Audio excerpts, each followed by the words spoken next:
Ya Allah, langkah lagi, langkah lagi.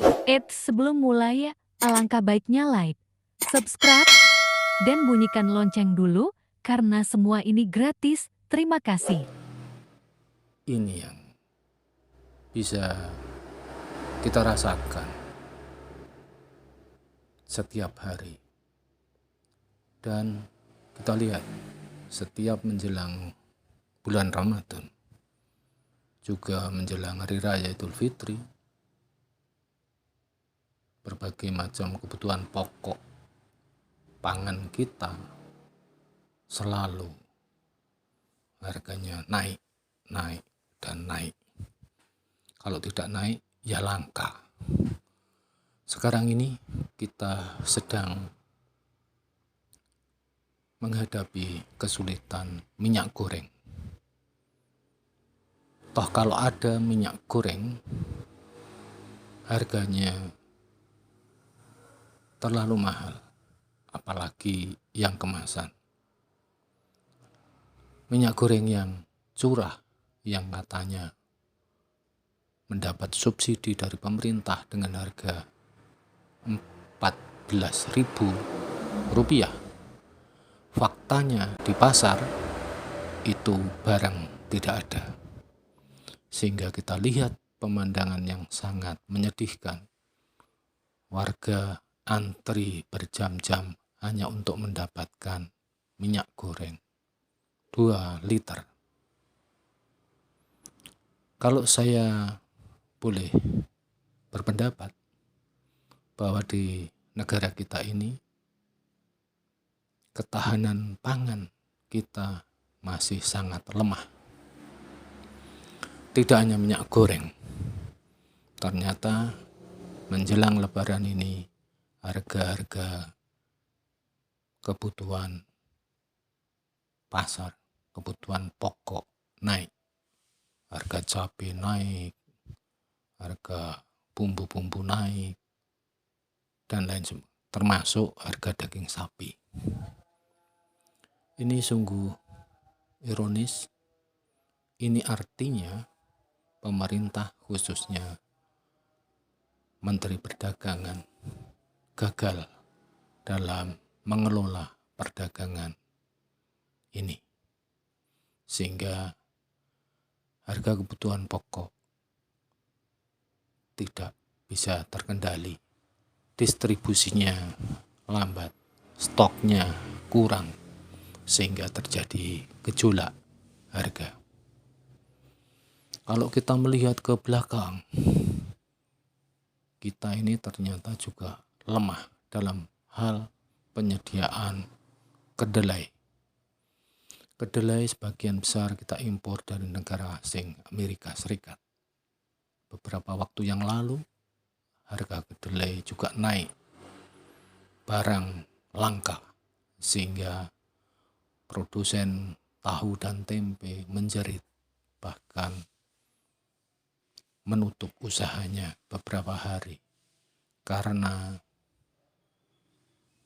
merugi. Kita lihat berikutnya.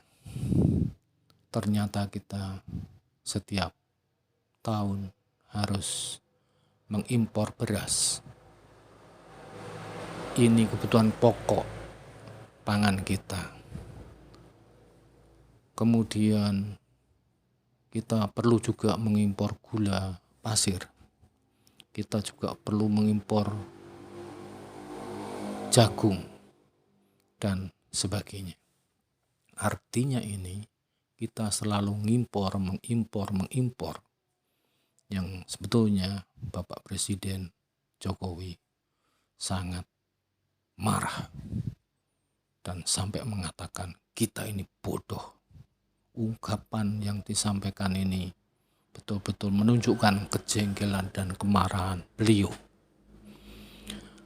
Tapi tidak harus berhenti sampai di situ saja mestinya. Marah, harus ada solusinya.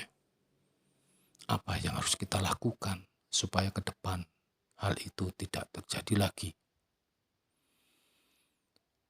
Kalau dengan program intensifikasi pangan kita ternyata tidak bisa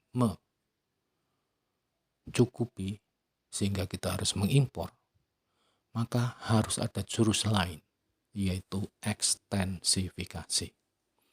Perluasan lahan untuk penanaman padi, perluasan lahan untuk menanam kedelai, perluasan lahan untuk menanam jagung, perluasan lahan untuk menanam tebu sebagai bahan baku gula pasir. Oh ya, saya lupa.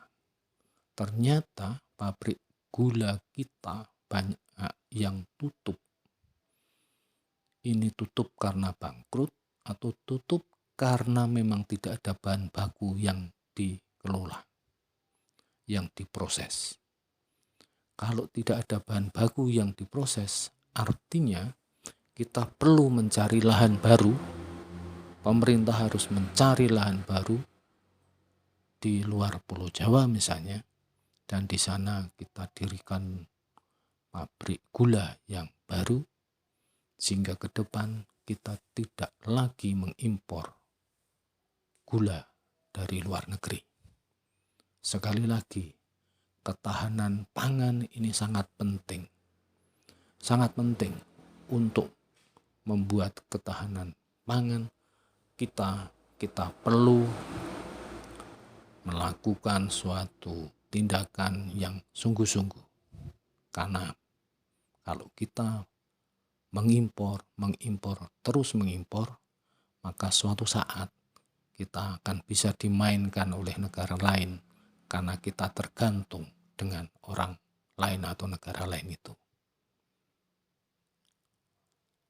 Menurut saya, untuk sementara ide saya tentang kelangkaan pangan kita harus segera kita atasi dengan bertindak yang realistis dan sesegera mungkin. Mudah-mudahan opini saya ini bisa didengar oleh pemerintah sehingga ke depan kita tidak lagi mengimpor khususnya bahan pangan. Terima kasih.